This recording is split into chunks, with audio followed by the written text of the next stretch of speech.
Hello everybody, welcome to Voices of Wellness. This is a program that introduces some of the leading wellness providers in our community. Hi, my name is Ethan Lefkowitz. The topic that we're going to address today that is most commonly found in the workplace is stress.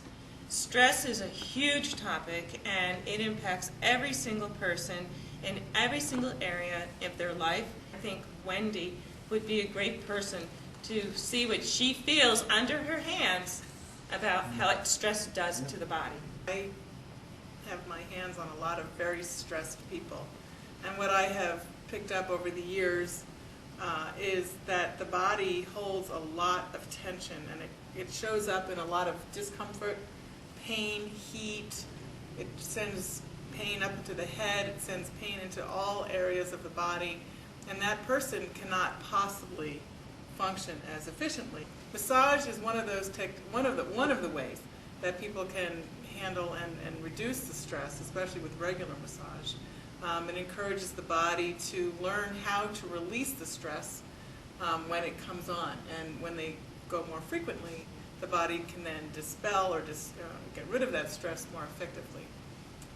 So I'd like to invite anybody else's opinion about stress in the body. Well, I would just like to agree with that and to say that it can be done very effectively in the workplace. This is what I'm involved with chair massage, a special chair that people are massaged on. And not only the research has shown that people are more productive. They're more relaxed, they're more productive.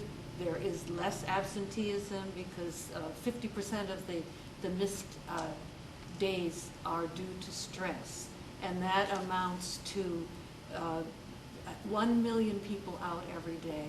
So it's a big thing for businesses to offer something that deals with stress. And again, research has shown that people who get massage, this 15-minute, little concise 15-minute chair massage, can really reduce their tension. And it creates an atmosphere for wellness because it's so easy for people to receive, and it's so enjoyable, but yet it's so effective. I'm sorry. Well, one of the things that you brought up is the effectiveness, and when you're, especially a little 15-minute movement is very, very helpful. One of the benefits that fitness training can offer is that I can start developing exercise programs to help undo that. Strengthen the back muscles, loosen up the chest muscles, especially right after a massage or before a massage. Works hand in hand. But the other thing is that they're sitting there for so long that it's critical that they get up every single 20 minutes just to take a walk. As an eye doctor, we often talk about 20/20. Computer vision syndrome is very prevalent. For people who work at least 3 hours a day on the computer, it's estimated to be 90% of that population experiencing computer vision syndrome, which incorporates trouble focusing or seeing clearly, dry eyes, and eye strain, which of course affects job satisfaction along with performance and other things. But the 20 rule that we give out is every 20 minutes, look 20 feet away for 20 seconds. So I'm happy to be able to incorporate now getting up and actually moving every 20 minutes also. Hypnosis actually relieves stress and tension, and it's something that people don't necessarily think of, but it's a remarkable modality to be able to get into this very relaxed state. You access the limbic system of the brain, and it opens up endorphins and floods the body with endorphins, and then people start to feel better. I'd like to make a distinction between distress and eustress, because many people, as they age, actually they back off fitness programs and challenges and learning new things because they think this is a time to settle down. And there's actually not enough stress in their life except what they feel like they do to their children. Yet a lot of stress that we have is not particularly brought up by us. A lot of us are in the sandwich community. We're bringing up our children, and we're also taking care of our elderly parents. And when I speak about the elderly parents, there's a lot of ways to ensure that they are still on the right track. We're worried about, are they taking the right medicines? Do they shower? All these things that it's really hard to manage. And technology can help with a lot of those things. There's some products on the market that could actually manage medicines that you'll actually know, did your mother, did your father take the medicines at the right particular time? And as the caregiver or as the child, you, at the end of the day, at the end of the week, you can get a report back of, you know, were the medicines being taken properly, were they taken on time, and then again, you could manage that elder parent accordingly, hopefully relieving the stress. I help people manage the stress within themselves. People are so busy just paying attention to the outside world. There's so many stress factors on the outside that rarely people take the time to look into their inside. And I assist people in making peace on the inside of them. Renata, we find that very dynamic in looking at 80 and 90-year-olds in a different way than we ever have before, because we often thought of aging as a process where we get to a place where we reminisce, where we try to reposition ourselves in the face of many declines and losses.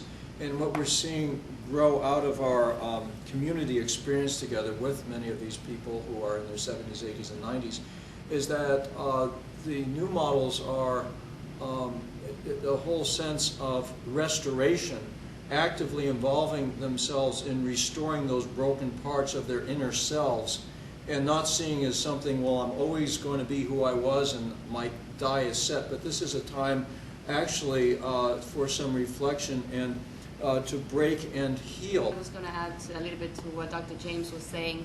As a yoga student to become a yoga teacher and also a member of a yoga center myself, I realized that also being the director of a nursing home, very close to the aging population, and I realized that the restorative part of therapy is now becoming more and more something that the seniors are taking part of, and instead of being there to just fade away, they're becoming more alive and they're taking part into more activities.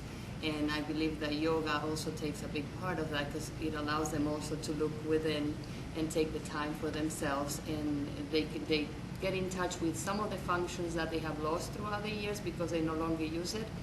And I can say that I feel very blessed to be around some of our seniors that are between 100 and 105. As a group, I think our intention is to have workshops at corporations and make people more aware. I think from my work with human resource directors, I find that more and more human resource directors are keen on raising the consciousness of wellness in corporations. Bob, you did a survey for Biz4NJ. I had the opportunity to speak to about 14 different HR executives at various companies throughout New Jersey. And with the idea of asking them, we know that, as was mentioned earlier, people are doing more with less.